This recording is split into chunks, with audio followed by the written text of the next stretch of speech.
The cut, copy and paste commands on the Mac are very similar to the PC. You highlight the file or folder that you want to copy, so I highlight that. And then what you can do, you can actually hold down the command key. Now the command key looks like that. You hold down the command key, and if you want to copy, you press the letter C, and that copies it into the memory. Now you can also go up to the edit menu, and you can see here, so you copy the folder pics, and to the right it says command key C, which means you hold down the command and C. If you want to paste the item, you hold down the command key and V. If you wanted to cut the item, command and X.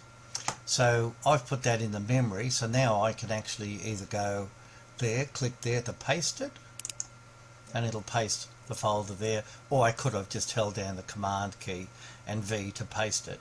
You will see it's called it Pix2. That's because there already is a folder called Pix, so it makes it Pix2. If you wanted to delete that folder, you just right click and go move to trash, and it just moves it to trash.